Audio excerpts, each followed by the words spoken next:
Hi there. In this short video, we're going to take a look at this concept called core competencies. Now, this is a concept that is very much connected with business strategy. And the idea of a core competence, there's a bit of a clue in the words. Core means something fundamental, and a competence means a skill or an ability. Well, in the business context, a core competence is taken to be something which is unique that a business has or can do, which enables it to compete effectively. So it's a strategic concept around business strengths.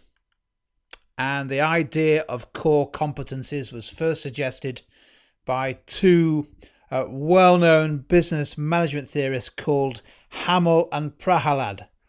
They both wrote a best-selling book which looked at the strategies and the competitive strengths of high-performing businesses back in the 1980s and 1990s. The book was called Competing for the Future, and what they said was that the key to competing in the future is for management teams to build and deploy and protect and defend what they called core competencies. Now, of course, this therefore links very closely with another important and very popular management or strategy tool called the SWOT analysis. So it's worth making a connection between core competencies and the S of SWOT analysis, strengths, which of course, if you remember from SWOT analysis, are the strengths and weaknesses are the internal factors, and strengths are the sources of competitive advantage. Now, the two professors said that there were four different ways in which a competence could be core to a business. It could arise from the collective learning or the expertise within the business. It could arise from the ability of a business to bring together a host of different skills and technologies to create something unique, and therefore to be able to deliver products and services that were in some ways or many ways far superior to what the competition could deliver. And I guess as a consequence of those, a core competence also enables a business to differentiate itself from the competition. We know from strategy, don't we, that differentiation, the ability to, from the customer point of view, to be clearly differentiated from all the other competitors in the market, whether that be on quality or service or whatever, that's a very important competitive strength. So some possible examples. What do we mean by core competencies? Well, let's just have a look at four different businesses and think what theirs might be. I think all of these are pretty valid examples of core competencies. I think IKEA in particular has this unique organizational culture based on thrift, the culture of thrift, low cost, low price, but also phenomenal design capabilities, the ability to be able to come up with designs that are in many ways unique. Very hard to compete and copy that. Apple, of course, will be on many people's lists of a business that has some very important competitive advantages, not the least being its almost obsessive focus on design, particularly built around the user and the simplicity of the user interface. But of course, what it's very cleverly done is integrated its software and its devices, in particular around the app ecosystem. So that's an example of bringing technology and skills together to create an advantage. What about a slice of pizza, guys? What about Domino's?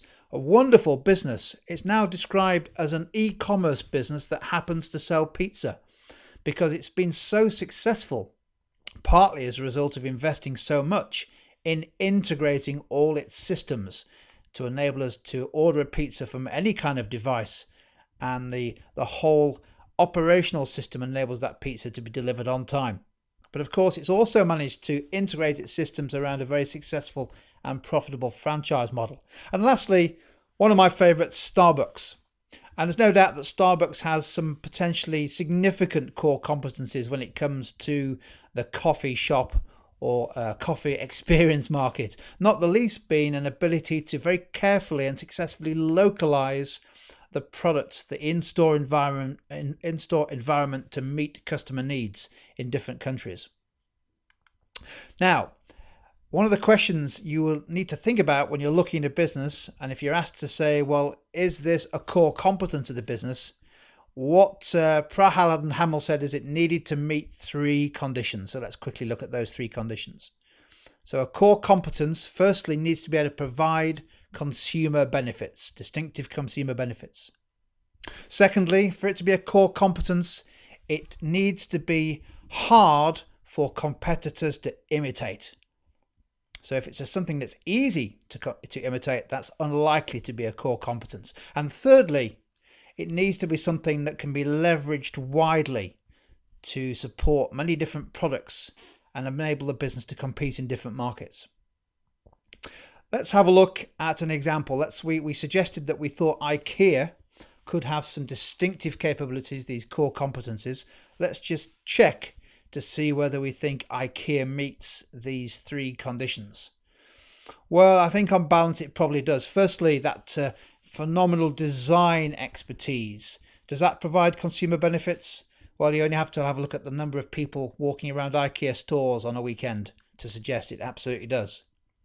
How easy is it for competitors to imitate? Well, of course, lots of people have tried, but I can't think of a furniture or household chain, certainly not a global one, that's come anywhere near to being able to copy or imitate the success of IKEA. So yes, I would say that's not easy to imitate. And has it been used widely? Has this design capability been used widely to many different products and markets? Well, of course it has, hasn't it?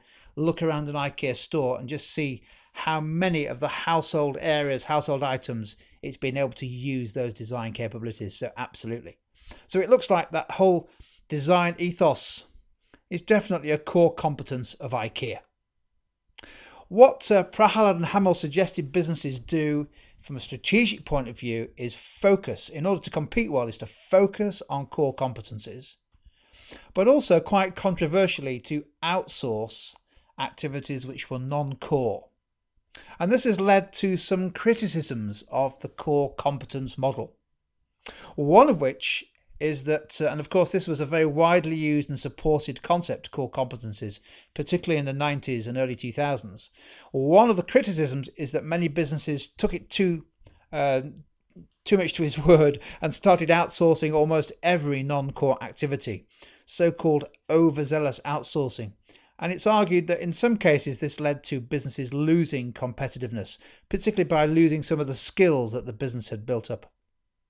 Of course, another criticism is that as you look at core competencies, it's quite hard to find them which are genuinely unique to a business.